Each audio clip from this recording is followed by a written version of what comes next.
ರಾಜ್ಯ ಕಾಂಗ್ರೆಸ್ನಲ್ಲಿ ಬಿರುಸು ಪಡೆದುಕೊಂಡ ರಾಜಕಾರಣ. ಕೈಪಾಳ್ಯದ ಸಾಲು ಸಾಲು ಸಚಿವರ ಗುಪ್ತ ಮೀಟಿಂಗ್.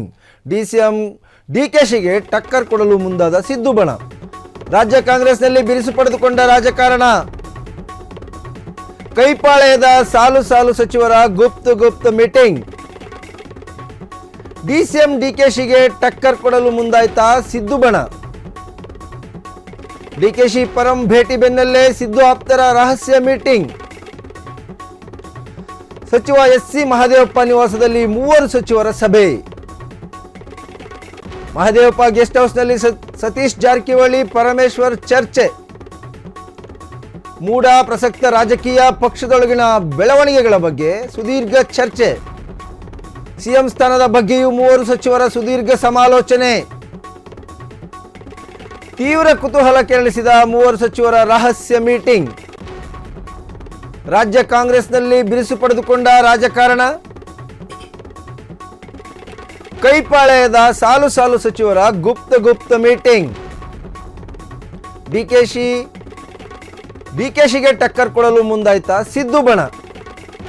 ಡಿಕೆಶಿ ಪರಂ ಭೇಟಿ ಬೆನ್ನಲ್ಲೇ ಸಿದ್ದು ಆಪ್ತರ ರಹಸ್ಯ ಮೀಟಿಂಗ್. ಸಚಿವ ಎಸ್.ಸಿ. ಮಹದೇವಪ್ಪ ನಿವಾಸದಲ್ಲಿ 3 ಸಚಿವರ ಸಭೆ. ಮಹದೇವಪ್ಪ ಗೆಸ್ಟ್ ಹೌಸ್ನಲ್ಲಿ ಸತೀಶ್ ಜಾರಕಿಹೊಳಿ ಪರಮೇಶ್ವರ್ ಚರ್ಚೆ. ಮೂಡ ಪ್ರಸಕ್ತ ರಾಜಕೀಯ ಪಕ್ಷದೊಳಗಿನ ಬೆಳವಣಿಗೆಗಳ ಬಗ್ಗೆ ಚರ್ಚೆ. ಇನ್ನು ಡಿಕೆಶಿ ಪರಂ ಭೇಟಿ ಬೆನ್ನಲ್ಲೇ ಇದೀಗ ಸಿದ್ದು ಆಪ್ತರು ಒಂದು ರಹಸ್ಯ ಮೀಟಿಂಗನ್ನು ಮಾಡಿರ್ತಕ್ಕಂಥದ್ದು. ಈ ಹಿಂದೆ ಡಿ.ಕೆ. ಶಿವಕುಮಾರ್ ಅವರನ್ನ ಭೇಟಿ ಮಾಡಿದ್ದ ಡಿಸಿಎಂ ಜೊತೆ ಪರಮೇಶ್ವರ್ ಅವರ ನಿವಾಸದಲ್ಲಿ ಒಂದು ರಹಸ್ಯವಾದಂಥ ಒಂದು ಮಾತುಕತೆಯನ್ನು ಕೂಡ ಆಡಿದರು. ಸೊ ಆ ಸಂದರ್ಭದಲ್ಲಿ ಎತ್ತಿನ ಹೊಳೆ ಯೋಜನೆ ಕುರಿತು ಮಾತಾಡಿದೆ ಅಂತಕ್ಕಂಥ ಒಂದು ಮಾಹಿತಿಯನ್ನು ಕೂಡ ಮಾಧ್ಯಮಗಳಿಗೆ ಗೃಹ ಸಚಿವ ಡಾಕ್ಟರ್ ಜಿ ಪರಮೇಶ್ವರ್ ಹೇಳಿದರು. ಸೊ ಡಿಸಿಎಂ ಡಿಕೆಶಿ ಭೇಟಿ ಬಳಿಕ ಬೆನ್ನಲ್ಲೇ ಇದೀಗ ಗೃಹ ಸಚಿವ ಡಾಕ್ಟರ್ ಜಿ ಪರಮೇಶ್ವರ್ ಸಚಿವರಾದಂತಹ ಎಸ್.ಸಿ. ಮಹದೇವಪ್ಪ ಸತೀಶ್ ಜಾರಕಿಹೊಳಿ ಜೊತೆ ಈಗ ಸಭೆ ಮಾಡಿರ್ತಕ್ಕಂಥದ್ದು. ಇನ್ನು ಸದ್ಯದ ರಾಜ್ಯದಲ್ಲಿನ ರಾಜಕೀಯ ಬೆಳವಣಿಗೆಗಳು, ಅದೇ ರೀತಿಯಾಗಿ ಮೂಢ ಪ್ರಕರಣ ಏನಿದೆ, ಜೊತೆಗೆ ಸಿಎಂ ಸ್ಥಾನದ ಬಗ್ಗೆ ಕೂಡ ಒಂದಷ್ಟು ಸಮಾಲೋಚನೆ ಮಾಡಿರ್ತಕ್ಕಂಥ ಇನ್ಸೈಡ್ ಮಾಹಿತಿ, ಏನು ಪೊಲಿಟಿಕಲ್ ಇನ್ನರ್ ಸ್ಟೋರೀಸ್ ಇದೀಗ ಫ್ರೀಡಮ್ ಟಿವಿಗೆ ಸಿಕ್ಕಿರ್ತಕ್ಕಂಥದ್ದು. ಇನ್ನು ರಾಜ್ಯ ಕಾಂಗ್ರೆಸ್ನಲ್ಲಿ ಬಿರುಸು ಪಡೆದುಕೊಂಡ ರಾಜಕಾರಣದ ಚಟುವಟಿಕೆಗಳು. ಒಂದು ಕಡೆ ಮೂಡ ಹಗರಣ ಏನಿದೆ, ಅದಕ್ಕೆ ದಿನಕ್ಕೊಂದು ಟೇಸ್ಟು. ಸದ್ಯ ಮೂಡ ಹಗರಣ ಏನಿತ್ತು ಅದಕ್ಕೆ ಸಂಬಂಧಪಟ್ಟಂತೆ ಒಂದು ಮಹತ್ವದ ಬೆಳವಣಿಗೆ ಏನಪ್ಪ ಅಂತಂದರೆ 14 ಸೈಟ್ಗಳನ್ನು ಸಿಎಂ ಸಿದ್ದರಾಮಯ್ಯನವರ ಧರ್ಮಪತ್ನಿ ಮೂಡಕ್ಕೆ ಹಿಂದಿರುಗಿಸಿರೋದು. ಇನ್ನು ಅದಕ್ಕೆ ಸಂಬಂಧಪಟ್ಟಂತೆ ಇಡಿಯಲ್ಲಿ ECIR ದಾಖಲಾಗಿರ್ತಕ್ಕಂಥದ್ದು, ಎನ್ಫೋರ್ಸ್ಮೆಂಟ್ ಕೇಸ್ ಇನ್ಫಾರ್ಮೇಷನ್ ರಿಪೋರ್ಟ್ ದಾಖಲಾಗಿರ್ತಕ್ಕಂಥದ್ದು. ಈ ನಡುವೆ ಡಿಸಿಎಂ ಹಾಗೂ ಗೃಹ ಸಚಿವರು ಒಂದು ಸುತ್ತಿನ ರಹಸ್ಯ ಸಭೆ ಬಳಿಕ ಇದೀಗ ಸಿದ್ದು ಬಣದಲ್ಲಿ ಗುರುತಿಸಿಕೊಂಡಿರ್ತಕ್ಕಂಥ ಸಿದ್ದು ಆಪ್ತರಾಗಿರ್ತಕ್ಕಂಥ ಎಸ್.ಸಿ. ಮಹದೇವಪ್ಪ ಸತೀಶ್ ಜಾರಕಿಹೊಳಿ ಅವರ ಜೊತೆ ಗೃಹ ಸಚಿವ ಡಾಕ್ಟರ್ ಜಿ ಪರಮೇಶ್ವರ್ ಒಂದು ಮಾತುಕತೆಯನ್ನು ನಡೆಸಿರ್ತಕ್ಕಂಥದ್ದು. ಎಸ್.ಸಿ. ಮಹದೇವಪ್ಪ ಅವರ ಗೆಸ್ಟ್ ಹೌಸ್ನಲ್ಲಿ 3 ಸಚಿವರು ಕೂಡ ಸೇರಿ ಒಂದು ಮಾತುಕತೆಯನ್ನು ನಡೆಸಿರ್ತಕ್ಕಂಥದ್ದು. ಇನ್ನು ಇದರ ಬಗ್ಗೆ ಹೆಚ್ಚಿನ ಮಾಹಿತಿ ಕೊಡಲು ನಮ್ಮ ಹಿರಿಯ ಪ್ರತಿನಿಧಿ ಅಶ್ವಥ್ ನೇರ ಸಂಪರ್ಕದಲ್ಲಿ ನಮ್ಮೊಂದಿಗೆ ಜಾಯ್ನ್ ಆಗ್ತಾ ಇದ್ದಾರೆ.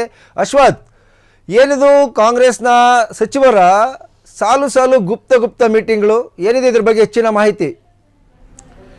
ಲಕ್ಷ್ಮೀಪತಿ, ಈಗಾಗಲೇ ರಾಜ್ಯದಲ್ಲಿ ಮೂಡ ಹಗರಣ ಇದೆಯೋ, ಈ ಒಂದು ಮೂಡ ಹಗರಣ ರಾಜ್ಯದಲ್ಲಿ ಸಾಕಷ್ಟು ದೊಡ್ಡ ಮಟ್ಟದಲ್ಲಿ ಸಂಚಲನವನ್ನು ಸೃಷ್ಟಿ ಮಾಡಿಸಿರುವಂತಹ ಒಂದು ಪ್ರಕರಣ.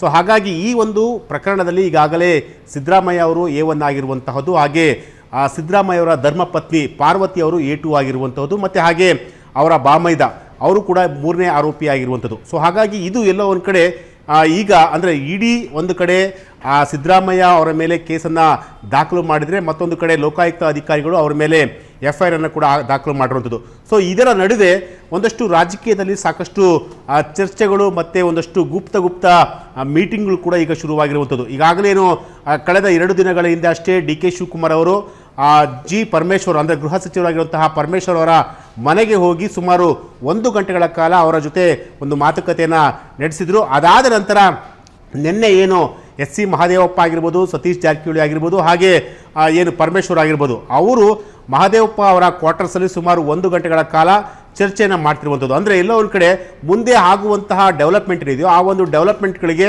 ಯಾವ ರೀತಿಯಾಗಿ ಉತ್ತರವನ್ನು ಕೊಡಬೇಕು ಮತ್ತು ಸರ್ಕಾರವನ್ನು ಅಸ್ಥಿರಗೊಳಿಸಲೇಬೇಕು ಅಂತೇಳಿ ಈಗಾಗಲೇ ಕೇಂದ್ರದ ನಾಯಕರುಗಳು ಅಂದರೆ BJP ನಾಯಕರುಗಳು ಮತ್ತು ಪ್ರತಿಯೊಬ್ಬರು ಕೂಡ ಈಗ ಏನೋ ಒಂದು ಪಣ ತೊಟ್ಟಿದ್ದಾರೆ. ಸೊ ಹಾಗಾಗಿ ಅದಕ್ಕೆ ನಾವು ಯಾವ ರೀತಿಯಾಗಿ ಕೌಂಟರನ್ನು ಕೊಡಬೇಕು, ಒಂದು ವೇಳೆ ಏನಾದರೂ ಸಿದ್ದರಾಮಯ್ಯ ಅವರಿಗೆ ಆಪತ್ತು ಬಂದರೆ ಹೇಗೆ ಇದನ್ನು ಹ್ಯಾಂಡಲ್ ಮಾಡಬೇಕು ಅನ್ನೋದ್ರ ಬಗ್ಗೆ ಈಗ 3 ಸಚಿವರುಗಳು ಈಗ ಚರ್ಚೆಯನ್ನು ಮಾಡ್ತಿರುವುದು. ಅಂದರೆ ಮತ್ತೊಂದು ಕಡೆ ಏನಂತಂತಂದರೆ ಈಗಾಗಲೇ ಫ್ರೀಡಮ್ ಟಿವಿಗೆ ಒಂದಷ್ಟು ಮಾಹಿತಿಗಳು ಲಭ್ಯವಾಗಿರುವ ಅಂತಂತಂದರೆ DK ಶಿವಕುಮಾರ್ ಅವರು ಈ ಬಾರಿ ಅಂದರೆ ಹೇಗಾದರೂ ಮಾಡಿ ಸಿದ್ದರಾಮಯ್ಯ ಇಳಿದ ತಕ್ಷಣ, ಸಿದ್ದರಾಮಯ್ಯ ರಾಜೀನಾಮೆ ಕೊಟ್ಟ ತಕ್ಷಣ DK ಶಿವಕುಮಾರ್ ಅವ್ರನ್ನ CM ಮಾಡಬೇಕು, CM ಆಗಬೇಕು ಅಂತೇಳಿ ಒಂದು ವಲಯ ಮತ್ತು ಒಂದು ರಾಜಕೀಯದಲ್ಲಿ ಒಂದಷ್ಟು ಚರ್ಚೆ ಕೂಡ ಆಗ್ತಿರುವಂಥದ್ದು.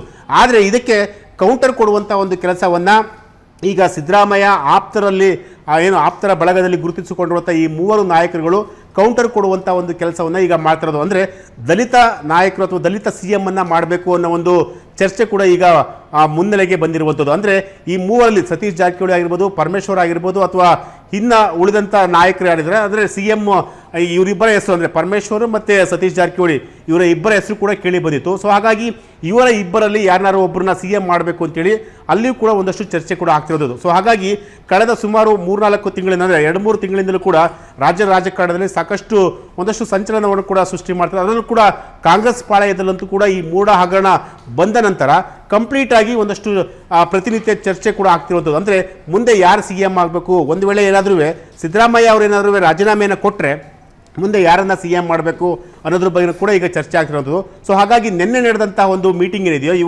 ಈ 3 ಜನರು ನಡೆಸಿರುವಂತಹ ಒಂದು ಮೀಟಿಂಗ್ ಏನಿದೆಯೋ ಆ ಮೀಟಿಂಗು ಈಗ ರಾಜ್ಯ ರಾಜಕಾರಣದಲ್ಲಿ ಒಂದಷ್ಟು ಚರ್ಚೆಗೆ ಗ್ರಾಸವಾಗಿರುವಂತಹದ್ದು.